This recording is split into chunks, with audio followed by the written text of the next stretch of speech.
चढ़ गई। करी तपस्या भागीरथी ने, करी तपस्या भागीरथी ने, प्रसन्न भये त्रैलोकी। स्वर्ग से उतर के गंगा आई तब शंकर जी ने रोकी। मुसीबत कलरी पड़ गई, किनर पे नारी चढ़ गई। मुसीबत कलरी पड़ गई, किनर पे नारी चढ़ गई। उठा के हाथ बजा के ताली रहो।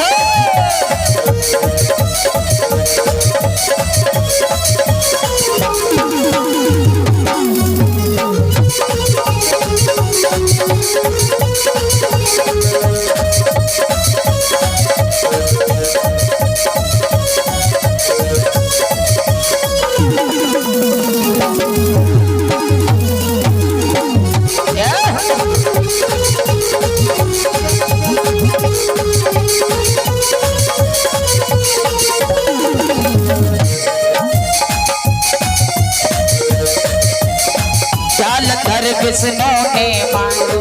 कथा सुन चुके हो जालंधर की, कथा तो जालंधर की सुन चुके होगे। शालिग्राम ने तुलसी को कहाँ स्थान दिया? अपनी खोपड़ी पर दिया कि नहीं दिया? जालंधर विष्णु ने मांगो, जालंधर विष्णु ने मांगो। वृंदा के संग छल कर डारो, वृंदा के संग छल कर डारो। अरे वृंदा बोली बन जाओ पत्थर, वृंदा बोली बन जाओ पत्थर।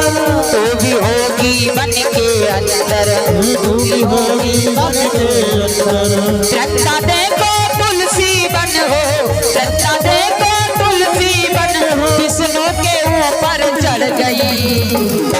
कहाँ चढ़ी है तुलसी? विष्णु के शीश पर। शालिग्राम कौन है? विष्णु भगवान को। तो तुलसी कहाँ चढ़ के बैठती है? शीश पर। एक बार वृंदा से पूछा गया तुम इनके शीश पर काहे बैठी हो? वृंदा ने कहा जो पुरुष नारियों के साथ छल करेगा उसकी खोपड़ी पर बैठना ही ठीक है।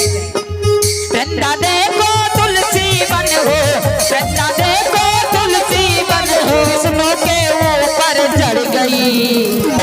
मुसीबत कलरी पड़ गई, नर पे नारी चढ़ गई। मुसीबत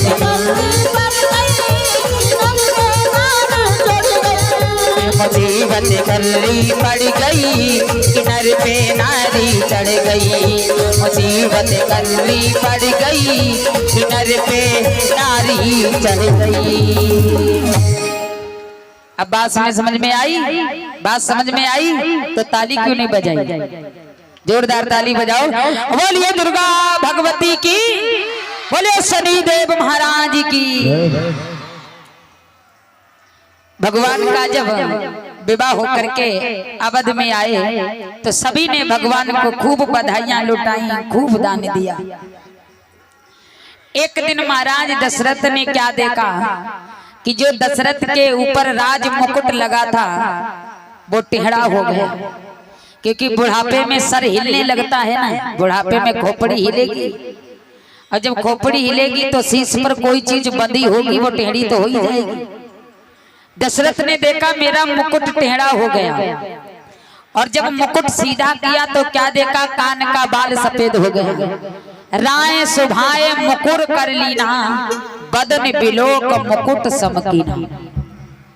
जब अपने मुकुट को सीधा किया तो क्या देखा कि श्रवण समीप भय सिद्ध के सा मनहु जरठपन असक उपदेशा।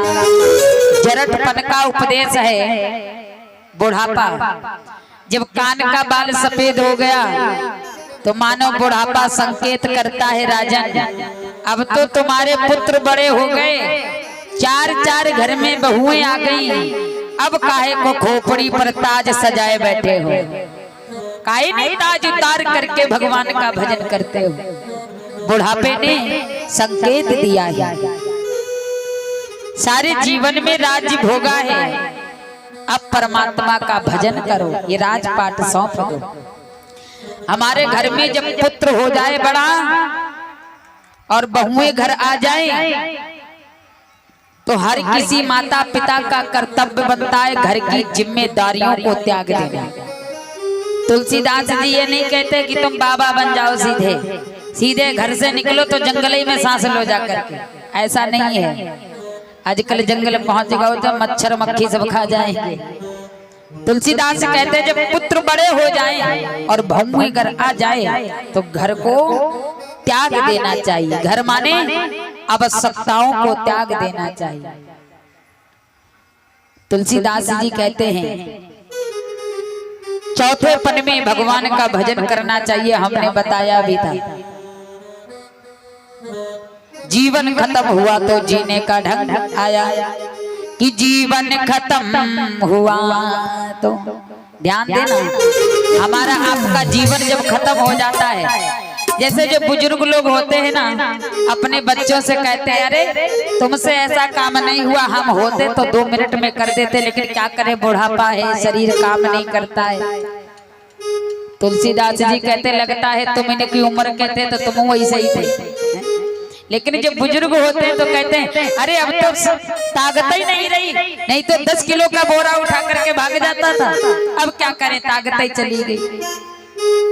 तो कवि कहता है कि जीवन खत्म हुआ तो, कि जीवन खत्म हुआ तो, कि जीने का ढंग आया, जीवन खत्म हुआ तो,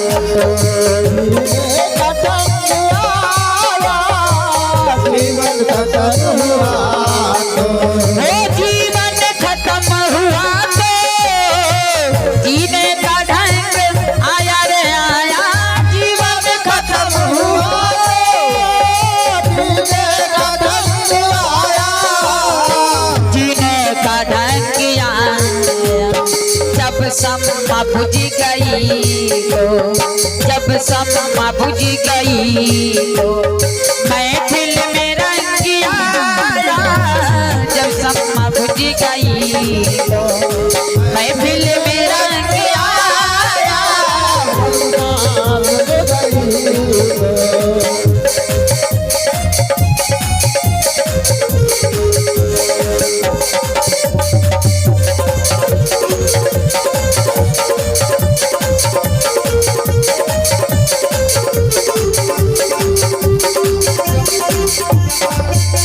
वो गाड़ी चली गई तो घर से चला मुसाफिर, मुसाफिर गाड़ी चली गई तो घर से चला मुसाफिर, और गाड़ी चली गई तो घर से चला मुसाफिर, घर से चला मुसाफिर, मायूस हाथ मलता, मायूस हाथ मलता, वापस बरंग आया, मायूस हाथ मलता, वापस बरंग आया,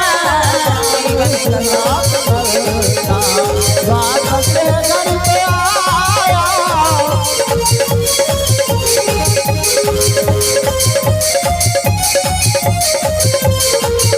और हर फुर्सत के वक्त में ना सुबरन का वक्त पाया रे पाया, फुर्सत के वक्त में ना सुबरन का वक्त पाया, सुमरन का वक्त पाया, उस वक्त मांगा, उस वक्त मांगा, जब बात तक आया, उस वक्त मांगा, जब बात तक आया, जीवन खत्म हुआ तो,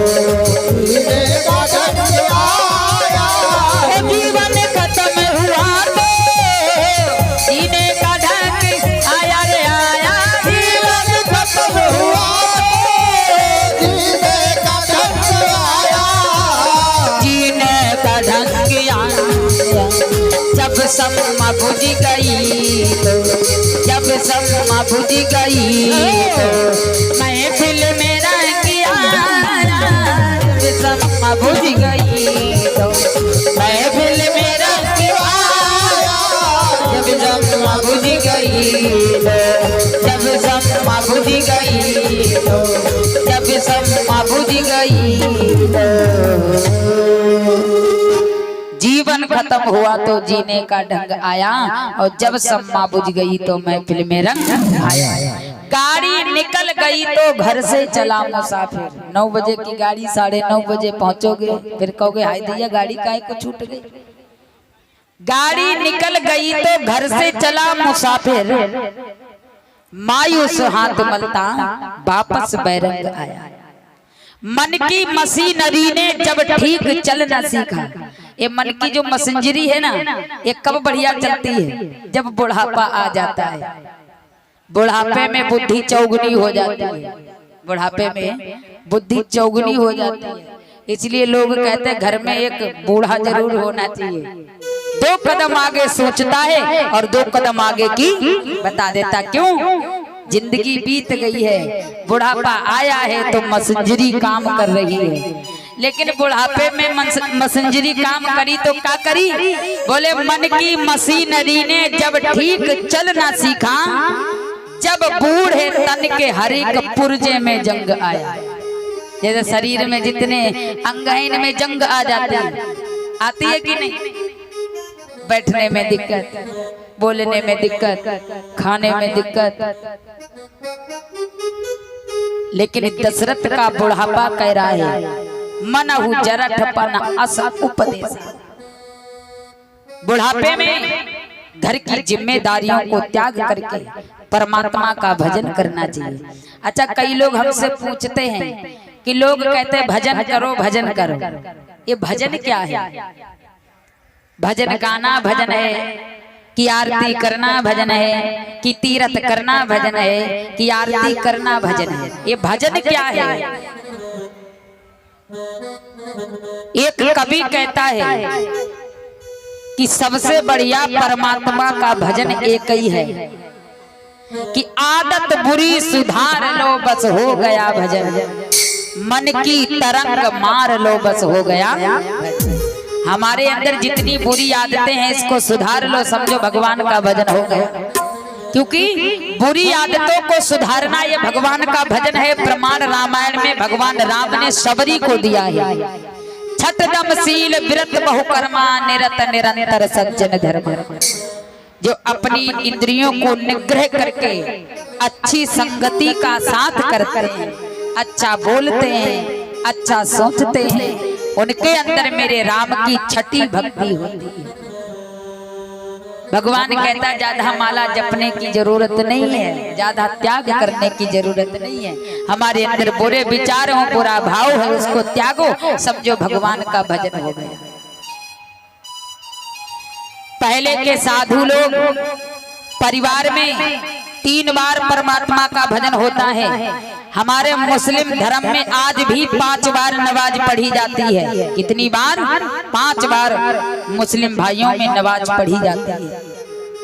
हिंदू का धर्म है दिन में 3 बार परमात्मा का भजन करना चाहिए। अब 3 बार भगवान का भजन नहीं होता है, 3 बार भोजन होता है। सुबह उठे चाय नाश्ता किया, 12 बजा भोजन किया, फिर 5 बजा फिर चाय नाश्ता किया, फिर 8 बजा फिर भोजन किया। यानी भजन कहाँ गया? गोलो। भोजन में मात्रा नहीं थी, भोजन में मात्रा नहीं थी और भजन में मात्रा को बना दिया। वैसे साधु संत कवि कहते हैं कि भोजन में मात्रा है और भजन में कोई मात्रा नहीं होनी चाहिए। यानी जब मर्जी हो तब भजन करो। लेकिन अब भजन की मात्रा बना ली कि सुबह कर दो, शाम को कर दो, बाकी बात खत्म। अब भोजन में कोई मात्रा नहीं, 11 बजे मिल जाए तो ठीक, 2 बजे मिल जाए तो ठीक, 4 बजे मिल जाए तो ठीक। कि 3 बार भोजन और भजन 1 बार, कि 3 बार भोजन और भजन 1 बार, उसमें भी आते हैं संकट हजार, उसमें भी आते हैं संकट हजार।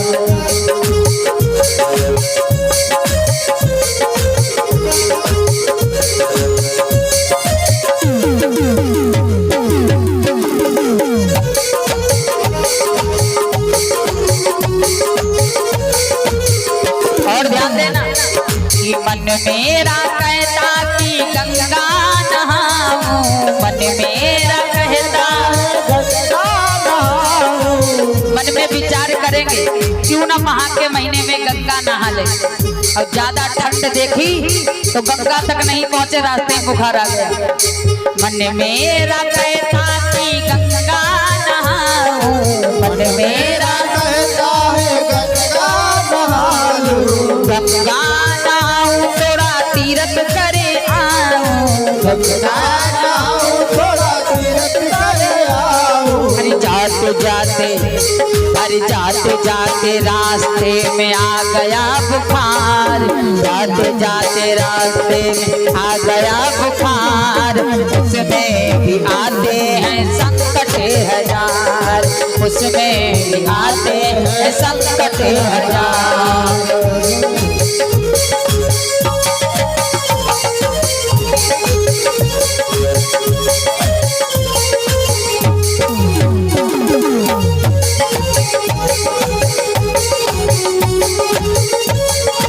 और मन मेरा कहता कि मंदिर चला जाऊं, मन मेरा कहता मंदिर चला जाऊं। सुबह सुबह सुबह से शाम तक सोचते रहेंगे, अरे बड़े दिन हो गए काहे नहीं मंदिर चले जाएं।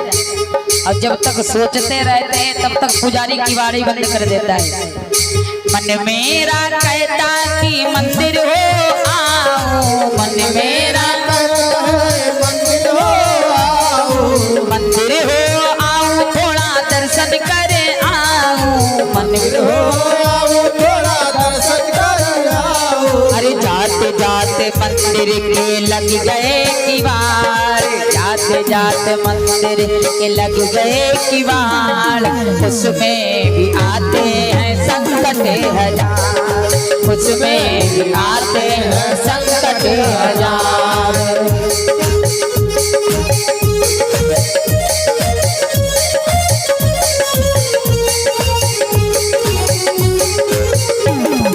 मन मेरा कहता कि माला जपवाऊं, मन मेरा कहता है माला जपवाऊं, माला जपवाऊं थोड़ा हवन करवाऊं, माला जपवाऊं थोड़ा हवन करवाऊं।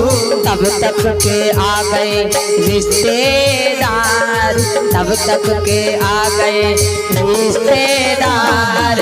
इसमें भी आते हैं संकट हजार, इसमें भी आते हैं संकट हजार। हर 3 बार भोजन भजन एक बार, 3 बार भोजन भजन एक बार। इसमें भी आते संकट हजार, इसमें भी आते संकट हजार, इसमें भी आते संकट हजार। बात समझ में आई? 3 बार भोजन भजन एक बार, उसमें भी आते हैं संकट हजार।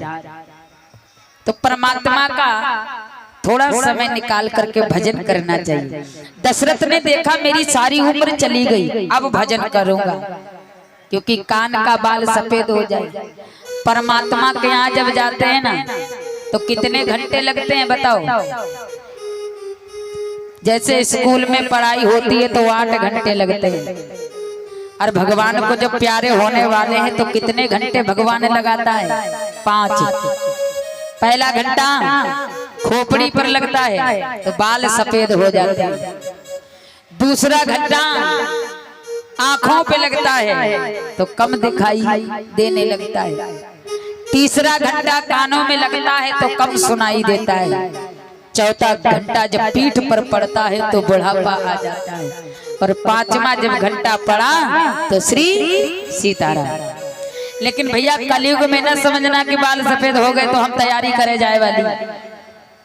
कलयुग में तो 16-17 साल की अवस्था में बाल सफेद हो जाते हैं, 16 साल की अवस्था में दिखाई कम देता है, सुनाई कम देता है, आलस आ जाता है। ये सब कलयुग के लक्षण है। लेकिन तुलसीदास जी कहते हैं महाराज दशरथ ने जब विचार किया तो नप जुबराज राम कहो देहु जीवन जन्म लाहु किन लेहु। अगर मैंने अयोध्या का राजा राम को बना दिया तो मेरा जीवन धन्य हो जाएगा, क्योंकि अवध में राम राज्य होना चाहिए। मन में विचार किया, सीधे अपने गुरुदेव के पास पहुंच गए। कई भुआल सुनो मुनि नायक, भय राम सब विधि सब लायक। ये दशरथ ने पहली गलती की है अपने जीवन में। गुरुदेव के द्वार पर जब संतान नहीं थी तब कहा गुरुदेव सर्वोपरि आप हैं, और जब राम हो गए तो राजा दशरथ कहते हैं भय राम सब विधि सब लायक। राम ही हर प्रकार से लायक है। पुत्र की दृष्टि से कहा कि राम हर प्रकार से लायक है। अगर ब्रह्म की दृष्टि से बोला होता तो सदैव राम लायक है, लेकिन पुत्र की दृष्टि से बोला राम हर प्रकार से लायक हो गए। प्रभु आपकी आज्ञा हो तो अवध का राजा राम को बना करके तुम्हारे आश्रम पर आकर के मैं भजन करूं। दशरथ जी ने जिस समय कहा तो वशिष्ठ महाराज ने अपनी आंखों को बंद किया। ध्यान रख करके जब शुभ मुहूर्त देखा तो 14 वर्ष तक अयोध्या में शुभ मुहूर्त ही नहीं। राजा दशरथ के सामने महाराज वशिष्ठ देखने के लगे कि राजा कहते भय राम सब विधि सब लायक, पर अयोध्या में 14 वर्ष तक राम राज्य नहीं है, तो आखिर अवध में क्या होने वाला है। बाकी तो नहीं पता था, वशिष्ठ ने नहीं बताया। बोले राजा को बता दूंगा कि 14 वर्ष तक राम राज्य नहीं है तो दुखी हो जाएंगे, पर छोटे शब्दों में इशारा कर दिया राजन। बेग विलंब न करहि नप, साजई सब ही समाज, सुदन समंगल जब ही तब राम होई युवराज। विलंब न करिए राजन, जितनी जल्दी हो सके राम को राजा बना दो। अब तुम्हारी अयोध्या में मंगल उसी दिन होगा जिस दिन राम राजा बनेंगे। राम को लेकर के आओ, हमारे सामने राज तिलक कर दो, राम राजा बन जाएंगे। पर दशरथ ने अपने गुरुदेव की आज्ञा का उल्लंघन कर दिया। अरे गुरुदेव, इतनी जल्दी कैसे? तैयारी करते समय लगेगा, राजाओं को बुलाएंगे, प्रजा को डिडोरा पिटवाएंगे, तब कहीं राम राज्य होगा। गुरु की आज्ञा का उल्लंघन कर दिया। दशरथ अगर राम को गुरु के चरणों में सौंप करके राम राज्य कर देते तो शायद अवध में भगवान राम का वनवास नहीं होता। कई कारण है राम के वनवास के, एक नहीं 1000 कारण है राम के वनवास के। राजन विलंब न करिए, राजा बना दो। राजा दशरथ कहने लगे गुरुदेव राजा तो बनाऊंगा, लेकिन एक निवेदन है। कहा क्या निवेदन? बोले आप स्वयं हमारे राम से कह दो कि रघुनंदन राम तुम्हें अवध का राजा बनाया जाएगा। अगर मैं कहूंगा तो मेरा राम राजगद्दी पर नहीं बैठेगा। आपने कहा तो आपकी आज्ञा का उल्लंघन नहीं कर पाएगा। राजा दशरथ कह करके चले गए। इधर महाराज वशिष्ठ ने जाकर के जब भगवान राम से कहा हे रघुनंदन राम, कल तुम्हें अयोध्या का राजा बनाया जाएगा। सब भाइयों में तुम बड़े हो, अत शीघ्र राज तिलक की तैयारी की जाए। जैसे ही महाराज वशिष्ठ जी कह करके गए, वैसे ही भगवान राम महल की दहली पर बैठ गए और भगवान रोने लगे। भगवान इतनी तेजी से रोए हैं कि मैया सीता ने आवाज को सुन लिया। मैया सीता दौड़ती हुई आई, हे रघुनंदन, हे करुणा निधान, क्यों रो रहे हो?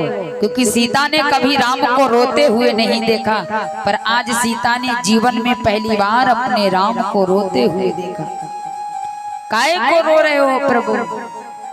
भगवान ने हाथ जोड़े, सीता मेरे पिता के द्वारा मुझे जीवन में कभी कष्ट नहीं मिला, लेकिन आज पहली बार ऐसा हुआ है जैसे कोई किसी के हृदय पर बाण मारता है। आज मेरे पिता ने राज देकर के मेरे हृदय में बाण मार दिया है। सीता ने कहा ये तो प्रसन्नता की बात है, तुम अयोध्या के राजा बनोगे। भगवान कहने लगे सीता तुझे केवल राज्य दिखाई दे रहा है और मुझे मेरे 3 भाई और दिखाई दे रहे हैं। कैसे अपने भाइयों को छोड़ करके पिता की संपत्ति पर अधिकार करूं? चारों भाइयों ने जन्म एक साथ लिया, चारों भाई विद्या पढ़ने एक साथ गए, चारों भोजन एक साथ करते हैं, चारों का विवाह एक साथ हुआ है, लेकिन चारों का राज तिलक क्यों नहीं हो सकता? आज रोते हुए भगवान सीता से कहते हैं, जन्मे एक संग सब भाई, भोजन शयन केल लरकाई, करन वेद उपवीत ब्याहा, संग संग सब भय पूछा। सब संग संग बड़े हुए, साथ ही जन्म लिया, साथ ही विवाह हुआ, पर पिता की संपत्ति पर केवल मेरा अधिकार क्यों? कि विमल वंश यहाँ अनुचित एको, बंद बिहाय बढ़ई अवसेको। ये अनुचित कार्य है। अगर मैं राजगद्दी पर बैठ गया तो मेरे 3 भाई क्या कहेंगे? राम बड़ा निर्दयी निकला जो अपने 3 भाइयों को छोड़ करके और खुद ही राजगद्दी संभाली। भगवान रोने लगे, मैं बैठ गया तो भ्रात द्रोही कहलाया जाऊंगा। जिसमें भगवान राम अपने भरत को याद करके रोते हैं कि राजगद्दी तो भरत को मिलनी चाहिए। इस राजगद्दी पर भरत का अधिकार है। जो परम संत है वही राजगद्दी पर बैठ सकता है। भगवान की एक अभिलाषा थी। राम और भरत के प्रेम को कहां तक कहा जाए? भगवान ने जिस समय सीता मैया को अपना दुख सुनाया, तुलसीदास जी कहते हैं राम दुखी हैं और स्वर्ग में रहने वाले देवता दुखी हैं। ये 2 सबसे ज्यादा दुखी हैं कि राजगद्दी क्यों मिल रही है। राम इसलिए दुखी है कि मैं राजगद्दी पर बैठ गया, मेरे 3 भाई वो कहां बैठेंगे, उनका कहां अधिकार होगा। भगवान इसलिए दुखी हैं और देवता इसलिए दुखी हैं कि अगर राम गद्दी पर बैठ गए तो ये तो राज सिंहासन चलाएंगे कि निशाचरों को मारेंगे। देवताओं के अंदर लोभ बैठ गया कि तिनहि सुहाई ना अबद बधावा, चोर ही चांदनी रात न भावा। जैसे कोई चोर चोरी करने आए चांदनी रात में तो उसे अच्छा नहीं लगता, सोचेगा चोरी करूंगा तो दिख जाएगा। ऐसे ही स्वर्ग के देवताओं को अबद के बधावे अच्छे नहीं लग रहे हैं। स्वर्ग के देवता चक्कर काट रहे हैं, सोच रहे कहां जाएं जिन्हें इन्हें राज सिंहासन न मिले। भगवान राम से कहा, प्रभु अगर आप गद्दी पर बैठ गए तो एक बात बताओ, तुम्हारे राज्य तुम संभालोगे कि रावण को मारोगे? भगवान कहने लगे, देवताओं मैं इस राजगद्दी पर नहीं बैठना चाहता है। ऐसा करो सरस्वती के पास जाओ, सरस्वती कुछ करेगी। अब देवता लोग जब सरस्वती के पास गए, भगवान ने कहा सरस्वती के पास जाना और मेरे वनवास की बात माता सरस्वती से कहना। जब तक मेरा वनवास नहीं होगा तब तक मैं रावण को नहीं मार सकता।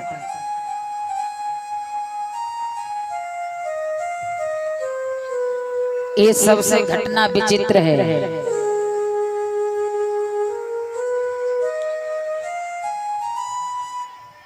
गैलरी को आप सभी लोग खाली कर दो। अभी का आई 12 बजे आती, जब झाकी वाकी सब निकल जाती है। गैलरी खाली कर दो आप सभी लोग। मंदिर के अंदर पहुंच जाओ, पूर्वी माता के मंदिर के पास बैठ के कथा सुनो।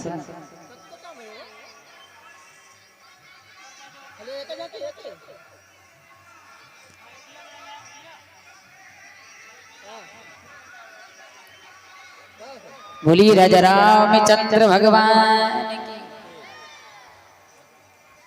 देवताओं ने जाकर के जब मैया सरस्वती से कहा, मैया कुछ ऐसा करो जिससे अवध का राज्य राम को ना मिले, बल्कि 14 बरस का वनवास हो जाए।